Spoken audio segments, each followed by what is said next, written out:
Edu joined Arsenal as technical director in July 2019, became the first ever sporting director at the football club in November 2022. And as recently as 2 months ago, when Arteta signed a new deal, Edu said, "We have a strong belief in what we are doing and we want to achieve together. Mikel's new contract gives us stability and a clear direction as we aim for new heights." It's thought he's been offered a job in Brazil, working for one of Marinakis' empire of organisations. The decision, I think, is taking Arsenal fans by surprise, Simon. The reason for the departure remains unclear. But it seems like this relationship between Edu and Arteta, this special relationship, will now come to an end. Does it make any difference to the football club going forward? I mean, ultimately, it took him a while to get going, didn't it, Edu? I mean, he needed some support from those above him. I think the biggest change in Arsenal was a greater investment in time and inclination from the Kroenke family.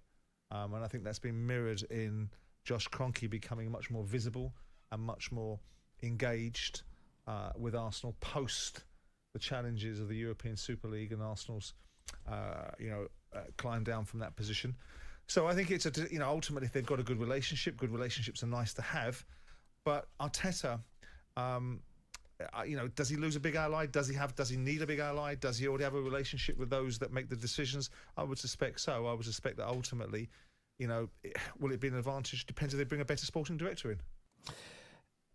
The Edu news that he might be leaving Arsenal has been an interesting one to digest, especially as a non-Arsenal fan, because there are some people that are making out that this is really bad news for Arsenal. Oh, does it show there's instability at the top? Are there problems? Are they crumbling from within? Looking for the sort of, oh, wow, they didn't even win a Premier League or a Champions League, but the sort of world under Edu and Arteta is about to fall apart. And I think on this, Simon Jordan is right in this regard. Depends how good his replacement is. Him leaving, I've read 3 or 4 different articles about it, and essentially, he's being offered a more powerful job at another organisation. And the position he wants at Arsenal, eventually to become the CEO, isn't available. So Edu is just doing what most people in their professional life do.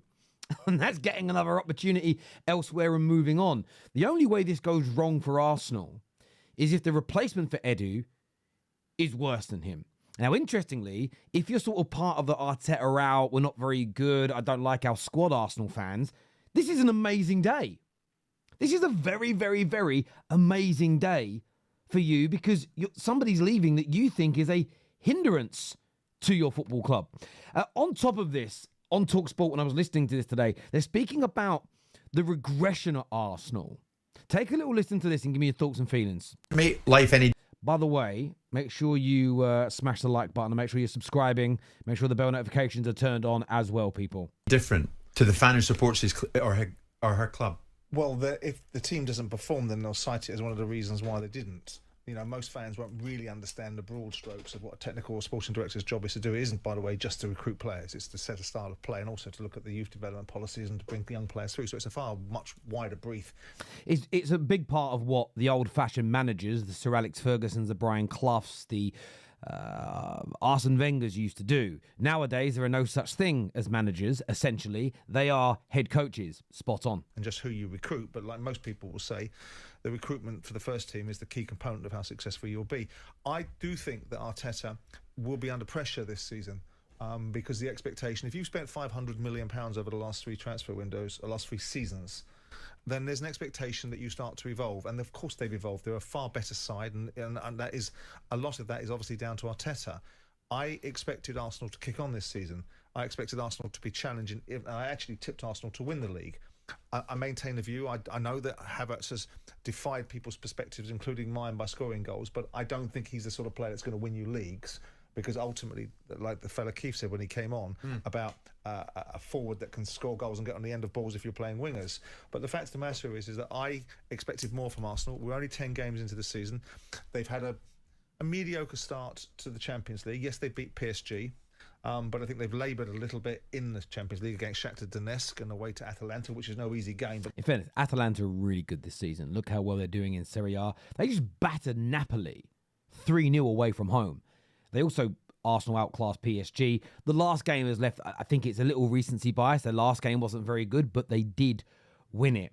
Where I agree here with Simon Jordan, though, is that Arteta should be under pressure.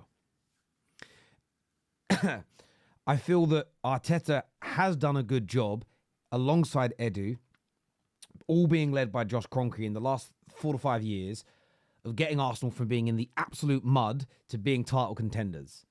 That part is compartmentalized. That's done. You've done the rebuild. You've done a good job. You've been rewarded for that. Money invested in the squad. New deal. It's now about winning trophies. Fundamentally, it's now about winning trophies and you'll be judged. But one of the biggest reasons that I've said Arsenal scare me, and people like, I know there's banter, I don't worry about the banterous comments, don't worry about the trolls. The one element that gets ignored, and I stand by this, is that they're scary with or without Arteta. I think you're scary with or without Edu.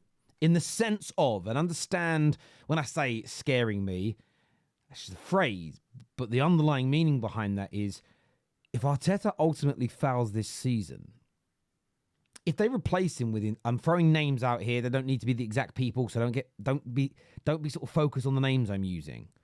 If they bring in an Alonso or an Inzaghi as example, like a fucking Jurgen Klopp, right? Throwing names out there. Julian Nagelsmann. If they bring in another top manager, I don't believe it's going to take 3 or 4 years to challenge again. They just pick up the baton and, from an Arsenal perspective, hopefully go on to that next level. That is why I think they're scary, because they restructured, because the club isn't built in the image of a manager anymore. The manager fits the club's image, but it isn't built solely around him. So, yes, there's talk today that Arsenal are regressing. Yes, there's talk of, oh my God, Edu's going to leave. What does the future look like? Well, it's going to either stay about where it is now, title challenging, got a good chance of winning trophies, very good squad, or it's going to get better.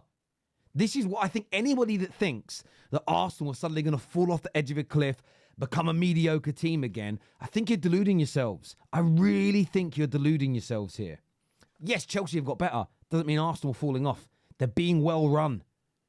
I think they could improve in the transfer market. I think they could improve the squad still. There's still areas to focus on. It's not all about Edu and Arteta. I really do believe that. But look, I'd love to get your thoughts and feelings. By the way, what they're going to try and do, the media, is they're going to try and tear Arsenal apart. They're going to jump on Arsenal now. They're going to try and get into Arsenal fans' heads. They're going to try and cause Arsenal problems. And that's what the media's job is to do sometimes. There's a little fire going on over there, but it's controllable. Let's go and throw some petrol over it. In fact, let's throw a can of petrol on it and let's make it explode and let's see what mess we can make. I think Arsenal fans need to keep their feet on the floor. You can compartmentalize what's happened before and what's happening now. You don't need to panic. You don't need to become toxic. Criticism, by the way, is not toxicity. Frustration is not toxicity. I think the worst thing Arsenal can do right now is turn against their club. But that's just my personal opinion. Now, moving on to Manchester United. I saw this from Gary Neville yesterday, and I wanted to share this because I think it's really, really key. Take a little listen. Job number one has got to be to stop this rot of players coming to Manchester United who were fancied at times before they came because other clubs wanted them as well, and them not being able to achieve the levels of potential that they demonstrated before they signed, or even the performance levels before they signed when they were at other clubs. You know, so the players that he inherits, which he's going to be stuck with for the next 8 months, he has to try and get the maximum out of them, and that's going to be a big job. There's potentially going to be a change of system, there's going to be a new voice, maybe a different level of enthusiasm, because a new manager always brings that, and that could mean that the players start to progress. But you know, I think Kelly said it, or was it you said it at the end of the game, that's Manchester United's worst ever start to a Premier League season. It's been a woeful 10 games, it really has, and the performances are awful, and you cannot disconnect performance from results. And that's why when I look at Ruben Amorim and I think about what he needs to do in the job, you know, I can't. Let's just stop Gary there. You can't disconnect performances from results. I would love to ask him the question about what does he mean by that, because I certainly think you can, in the right context. So when Amorim, the problem is with our performances, the reason why we've had so many poor results in these opening 10 games is because our performances have been so up and down. When you think about how well we played against Fulham, if we'd have maintained the shape the creativity, I know we only scored 1 goal, but if we would have maintained that level of performance across these 10 games, I believe we would have won more matches. So from my point of view, I think consistent performances lead to more victories. Where I think you can separate them is if you're getting the performances but not quite getting the results, I think you're able to look at this and say, why are we not getting them? Is it because our strikers aren't finishing the chances? Is it because we have a goalkeeper that's leaking in relatively easy shots to save at this level? So, okay, if we get a new goalkeeper, we add a new striker, we become a much better team. I think you have to be able to, when it comes to analysing, separate these things at times. Ultimately, though, the performance is what's going to lead, the consistency of performance is going to lead to a higher percentage, a higher volume of wins. And I agree with Gary that getting the best out of our players is key, which is why I rejected what Goldbridge said today around he doesn't want this manager to publicly state that everybody gets a clean slate and they get a chance to try again. He has to say that because he's got to get some results in the short term. He absolutely has to. He has to get these players on board. Sometimes in life, you've got to sort of, I'm not saying fool people. It's probably the wrong way to phrase it. For want of a better word, though, he's going to have to turn around and say to some of these players, you're part of my plans. Even if in the summer they go, you're off. It's just the way the cookie crumbles at times. And there's so many things to fix at Man United. And I suppose my big message, and I keep hearing we can't lower the standards. And I'm being honest with you now, the media are now jumping on this. And you're going to keep seeing this in the next few weeks. So bookmark this now, 11 minutes and 30 seconds in. United fans have got to have high standards, high standards, high standards. That's because what they want you to do is they want your expectations here from day one for Amorim. So that when they're not met, because they won't be in the medium term, because the squad isn't good enough, because there's so many elements to fix that we already all know about, they'll go, see, he's not hitting the standards, he ain't hitting the standards, because they want us to remain toxic. Now, there are some toxic people that want to be toxic, enjoy being toxic, get attention when they're toxic, and they'll continue it. They're going to ignore the problems at this club. The squad isn't good enough. We're going to embed a brand new system. The rebuild has only just begun. 3 to 4 years to get us back to the top on a consistent level. We cannot get carried away with a good start. We mustn't panic with an average start.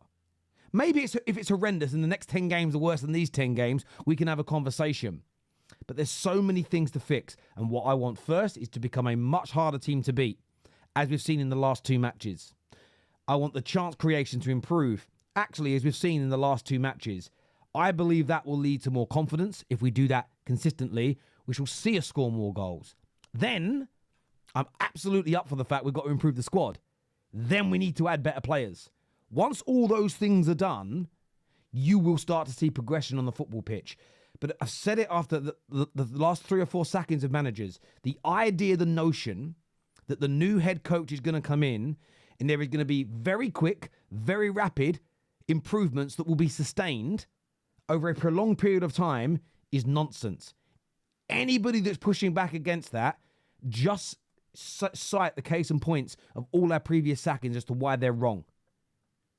They're absolutely wrong. And what I suppose I don't want to see or I don't understand is why the same people are angry every week about the same problems we have with the squad. It's going to take time to fix it.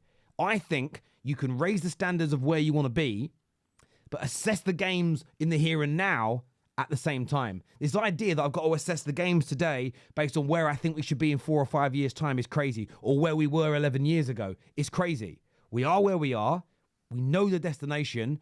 But anybody that's deluding themselves into thinking that's not going to take years to get there, you're either delusional or you're lying so you can just be angry. Which is it? Look, until next time, people, look after yourselves. We're live at 6 p.m. for the Top 6 show, which I'm very, very excited about. Great panel for you. Loads to digest and to debate. Until next time, take care. Goodbye. God bless. And I'll see you all again soon. Peace.